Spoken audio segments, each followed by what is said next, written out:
এবং এই ধরনের একটা প্রবাসীর পরিবার, কারণ ওনার ছেলে মেয়ে যতদূর জানি সুদূর আমেরিকা, ইউরোপ, ব্রিটেনে আছেন।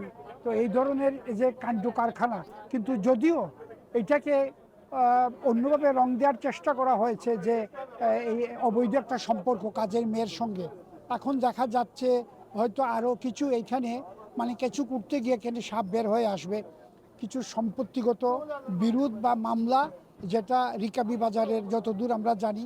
এখন দেখার বিষয় যে প্রকৃত মাস্টার মাইন্ড কারা, কে বা কারা।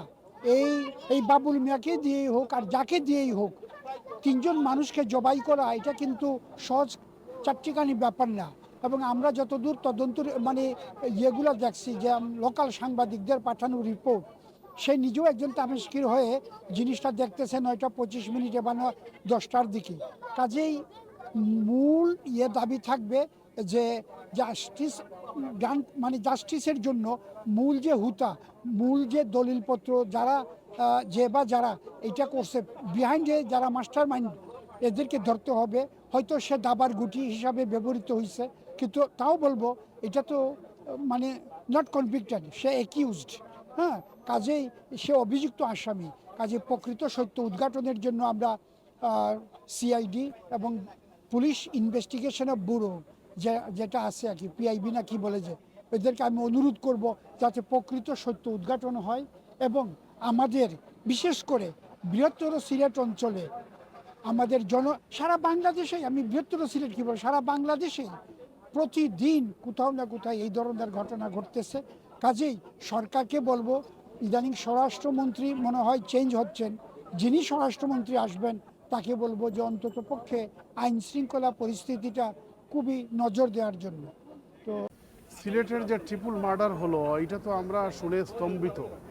আপনি চিন্তা করতে পারেন, একটা ফ্যামিলিতে, প্রবাসী ফ্যামিলি, তিনটা ব্যক্তিকে হত্যা করে ফেলছে। এবং আমরা দেখি কিছুদিন আগে বিডিআরের সদস্যকে মেরে ফেললো। এবং লোমহর্ষক ঘটনাগুলো বাংলাদেশের সর্বত্র, ঢাকা, সিলেট সহ অন্যান্য জায়গায় হচ্ছে। আসলে আইন যে তার নিজস্ব গতিতে চলছে না, এবং সেন্টেন্স বা শাস্তি দেওয়ার ক্ষেত্রে যে ডিটারেন্স হচ্ছে একটা অন্যতম প্রধান ফিলোসফি বা থিওরি, ওইটা প্রয়োগ হচ্ছে না সঠিকভাবে, যার কারণে মার্ডার করে মানে সিরিয়াস ক্রাইম করে পার পেয়ে যাচ্ছে, আর এতে করে ওই ধরনের অপরাধগুলো বাড়তেছে। আসলে আসলে বিষয়টি এখনো পরিষ্কার নয়, সাধারণ মানুষের কাছে নয়, মিডিয়ার কাছে নয়, এবং পুলিশের কাছে পরিষ্কার নয়। পুলিশ আপাতত এই যে বাবুলকে গ্রেপ্তার করেছে এবং তাকে জিজ্ঞাসাবাদ করে সে যেগুলো বলেছে সেগুলোই বলছে। তার কথাবার্তা সন্দেহজনক মনে হচ্ছে, কারণ সে কেন ছুরি নিয়ে আসে এবং ছুরির মধ্যে কোনো রক্ত নেই, সেটি সে ফেলে যায়। আবার তাকে যখন জিজ্ঞাসাবাদ করা হচ্ছে সে বলছে ও একটা ঘটনা ঘটে গেছে এরকম, মানে খুব স্বাভাবিকভাবে আর কি। তো আবার এই সাত্তার মিয়া সাহেবের মামলা ছিল আদালতে জায়গা জমি নিয়ে, সন্দেহ করা হচ্ছে যে এর পিছনে কি অন্য কেউ আছে এই মার্ডারের পিছনে।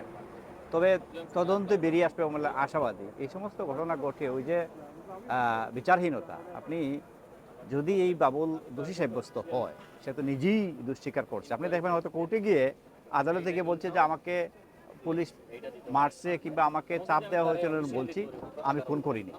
যদি সে স্বীকারও করে, এরপরে দেখা যায় যে অনেক ঘটনাই মানে বিচার হতে হতে অনেক দেরি হয় এবং মৃত্যুদণ্ডের রায় হলেও সেটি কার্যকর হয় না। এটি আইনি একটি জটিলতা। আমার মনে হয় এর কারণেই এই ধরনের ঘটনা ঘটছে, যে মানুষ মনে করে যে একটা মার্ডার করে ফেললে কি আর হবে, কারণ বিচারের নজির নেই। তো তো আমরা যেটা আমরা আশা করব যে বাংলাদেশ সরকার এই সমস্ত মামলার ক্ষেত্রে আর একটু কঠোর হওয়া।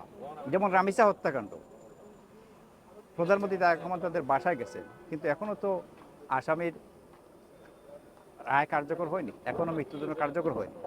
এই ধরনের কিছু ঘটনা যেগুলো প্রকাশ্যে ঘটেছে এবং এভিডেন্স আছে, সেগুলোর রায়গুলো কার্যকর করা, মৃত্যুদণ্ড কার্যকর করা, তাহলে মানুষ কিছু ভয় পাবে।